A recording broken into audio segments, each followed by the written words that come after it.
Favorite for film and television has been my work on Tiny Pretty Things, simply because there was just so much opportunity. There was so much dance. It's an entire dance show, so there were so many different scenes that I got to work on that were, yeah, a lot of it was in the studio or on the stage, but there were moments. I think the more special scenes for me were the ones where, it was a moment of vulnerability and, outside of the dance studio where a character just, had a breakdown and they, danced their heart out on the roof. There was a solo by the character Shane in Tiny Pretty Things, and that was really special because it wasn't, it was more about expressing what was going on internally for him rather than making pretty steps. And another moment where a character named June, she was in the studio by herself and she was facing the prospect of having to leave the school and leave everything that she loved behind. And she was crying while she was dancing. And the crossover, the integration of these real, human emotions and these deep places of vulnerability, putting that into the scene with the dance without making it look hokey. That was a really beautiful challenge. And I think that was even more special than, something that's just pure showmanship dance. And then there was a piece for the show Titans on DC Network, with Minka Kelly, she was obviously, she's not a dancer, she's an actor, and she had a dance double that I brought in, but I worked with her in the studio so that we could get some of the close-up shots and actually use her and not just use her double the whole time. And she loved that process so much that she was crying in the studio with me. It was just so moving for her to be learning dance and to be able to, share that in her craft.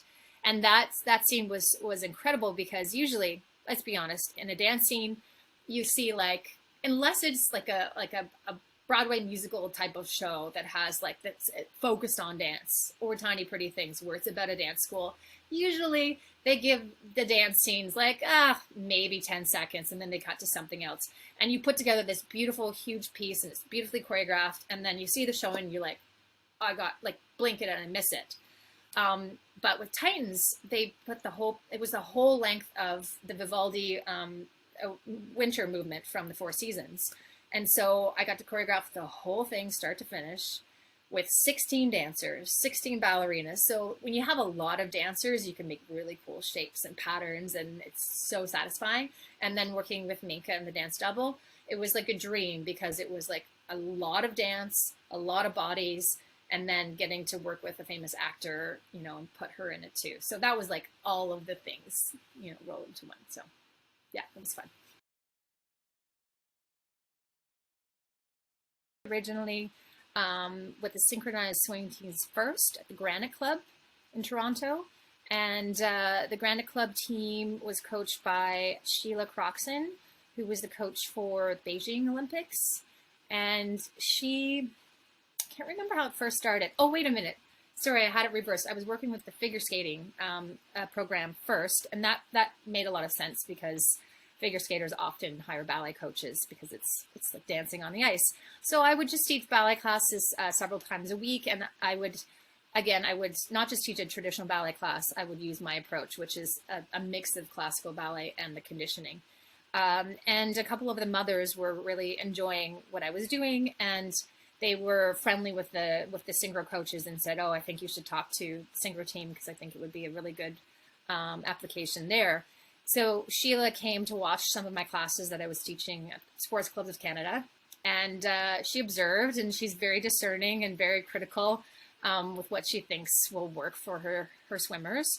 And she was very complimentary and asked me to come on board. And so I would do very early morning coaching sessions. I don't think I will ever do this again for the rest of my life, but I was getting up at 5 a.m. and driving up there and coaching the 6 a.m.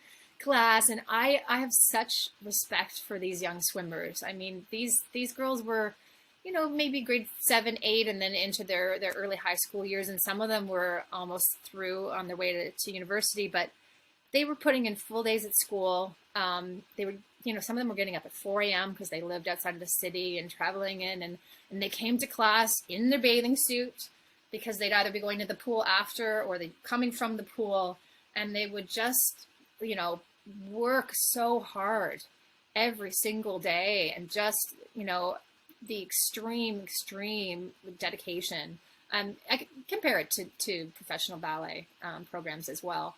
But yeah, so what I did was I would coach them several mornings a week, and it was just sort of drilling my extension method exercises, which you know, in the pool, it's all about obviously extension, feet, lines, square hips, the timing, and everyone in the corps de ballet, in the ballet world, when you see a group of dancers in lines like Swan Lake, they're all lined up, or Giselle, everyone has to be perfectly in sync with each other. Every arm has to be at the same angle. Every leg moves at the exact same time. And that synchronicity really obviously applies in the pool as well. So we worked on perceptual, peripheral awareness, timing, how to approach musicality, anticipate the beat without jumping the beat, getting ahead of it or getting behind it. All these little nuances are so important in both dance and synchro. And then it was just about, yes, you know, these girls have spent their entire life getting flexible and making beautiful lines, but they're getting older and they're approaching puberty, and, you know, they have to deal with hormones, and they have to maintain that flexibility but get strong at the same time. So it was a balance of the conditioning with the achievement of, you know, the artistry and maintaining the flexibility. So it was an interesting balance there. And I did work with the coaches.